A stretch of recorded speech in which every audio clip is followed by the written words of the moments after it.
intelligent, meticulous, reliable. He was an Olympic gold medalist, a Conn Smythe Trophy winner and Stanley Cup champion. He was a player who you can always count on, who was able to elevate his game in the most critical of moments. He was a player who was so smart, so dependable, he was tasked with shutting down the opponent's top players. A quiet leader, he was simply the hardest worker who specialized in perfecting all aspects of the game. Standing at 5'11", 194 pounds, he's Hank Zeta, number 40, Henrik Zetterberg. Red Wings control, Kronwall to Zetterberg. Scores! Game over! Game 7! Carl Henrik Zetterberg was born on October 9th, 1980 in Njurunda, Sweden.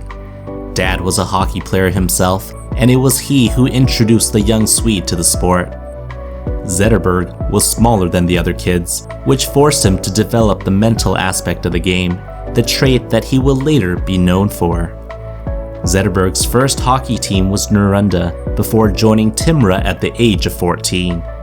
He went to a school that had 3 hockey practices embedded into a typical week, and before long, he would crack the senior team at Timra at the age of 16. He was starting to believe he had a future in hockey, yet Zetterberg was a late bloomer, and thus he remained unknown. That is, until a stroke of luck was bestowed upon a certain team, the Detroit Red Wings. Their assistant GM Jim Nill and director of European scouting Håkan Andersson, yes, the one who discovered Pavel Datsyuk, were in attendance in a tournament in Finland. They were scouting someone totally different, but they just couldn't keep their eyes off of this one player who seemed to always have the puck, and the Red Wings decided to take a chance on him, selecting him in the 1999 NHL entry draft in the 7th round, 210th overall.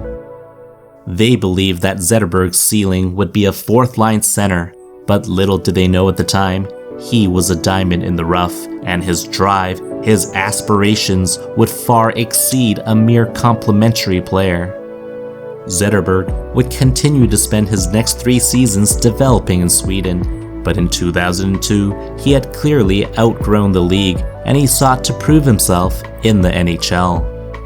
The Detroit Red Wings had just won the Stanley Cup for the 3rd time in 6 seasons, and their aging lineup was in dire need of some youth.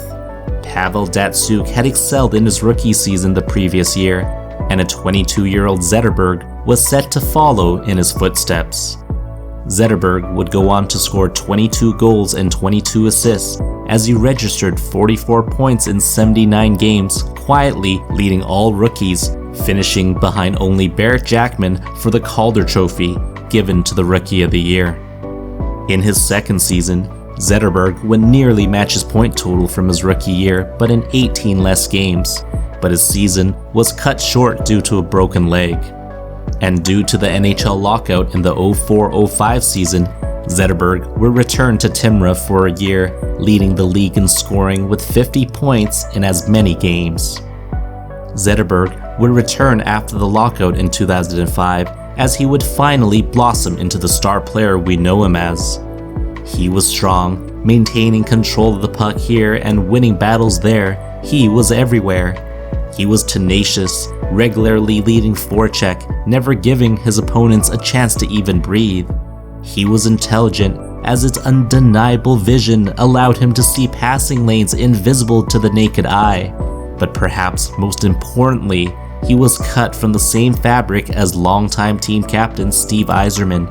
Zetterberg did all those little things, blocking shots, playing the body, being in the right position at the right time. He was so meticulous with the finer details, and his everlasting work ethic allowed him to improve every aspect of the game. And just like Yzerman, even when he would later succumb to injury, you knew he was always going to find a way and never let that become an excuse. In the 2006 Winter Olympics in Turin, Zetterberg would form a line with Red Wing line mates Thomas Holmstrom and Mikael Samuelsson. He would produce 6 points in 8 games, including the game-tying goal in the finals, as Sweden would go on to capture the gold medal. It is now 2008, and Zetterberg had enjoyed 3 productive seasons. He had become an alternate captain for the Red Wings, and the conference finals exit in the previous playoffs had made him hungrier than ever. Zetterberg would finish the year with the team leading 43 goals, and his 92 points that year would turn out to be a career high. But most importantly, he was regularly deployed as the shutdown guy, going face to face with the opposition's top line. Zetterberg would go on to help the Red Wings capture the President's Trophy as the top team in the regular season, and they would go on to beat the Nashville Predators in 6, the Colorado Avalanche in 4, and the Dallas Stars in 6 to book a berth in the Stanley Cup Finals for the first time in his career. In the Stanley Cup Finals, the Red Wings would face off against the Pittsburgh Penguins, as Zetterberg was handed the almighty task of shutting down Crosby and Malkin. The Red Wings would take the first 2 games, as Zetterberg would help the team to back-to-back shutouts. The Penguins would win Game 3, and the pivotal Game 4 would see the birth of what is dubbed as the Conn Smythe shift. With the Red Wings up by 1 in the middle of the 3rd period, the Penguins were gifted a lengthy 5-on-3 power play. Who do you send out to protect the lead in enemy territory in what is certain to be an upcoming onslaught? It is no other than Henrik Zetterberg.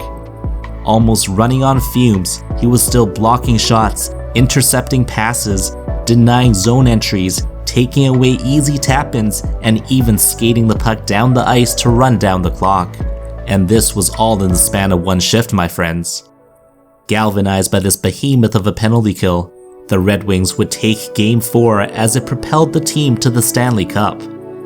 Contributing with 27 points in 22 playoff games along with that shift, Zetterberg deservedly received the Conn Smythe Trophy as the most valuable player in the playoffs.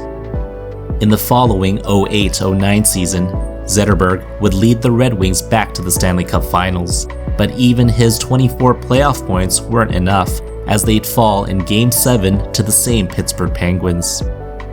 It is now the year 2013, and team captain Nick Lidstrom had retired, and it was Zetterberg who had the right attitude, the right demeanor to lead the team, as he became the 36th captain in franchise history.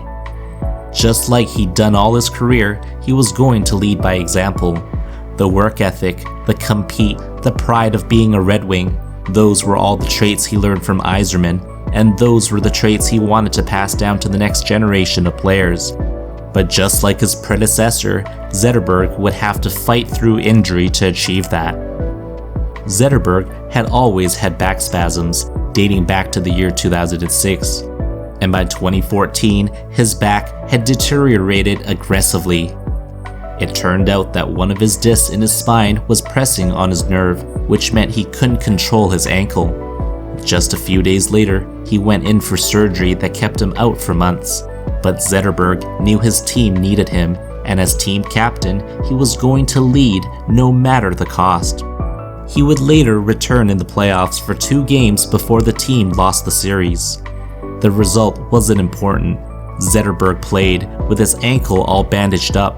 Couldn't skate, couldn't turn, he played, he showed up, and that's why he's the captain. Zetterberg would go through rigorous rehab and conditioning sessions throughout the summer, and he'd return the following season, but he only lasted until January before the nerve in his ankle started acting up again. For a player who excelled at being strong on the puck, having his ankles give way certainly impacted his ability to play. But Zetterberg would remain effective for the rest of his career, and he would play in all 82 games in each of his last 3 seasons. But at the end of the 2017-2018 season, he had already given his all. His back and his ankle couldn't hold up anymore, and he had to stop immediately. Zetterberg officially retired 3 years later in 2021 when his contract expired. Henrik Zetterberg will go down as one of the greatest players in Red Wings history. Despite suffering from an ailing back for over 12 years in the prime of his career, he still managed over 1,000 games, scoring 960 points.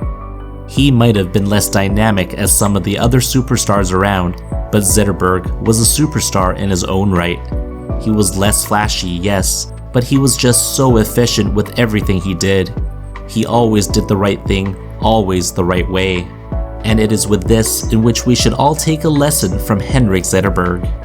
Just like him, we should just put our heads down and do what needs to be done. Despite only receiving the captaincy in 2013, Zetterberg had been a leader far before that. When Iserman retired in 2006, he was in the running to be the next captain, but it was instead given to Lidstrom, which was probably the right decision. But Zetterberg remained a leader in the room, just put his head down and kept on working. He didn't need all that glitter and snazz, he was just happy for a job well done. And boy, did he do a great job in Detroit. Thanks for watching, bye.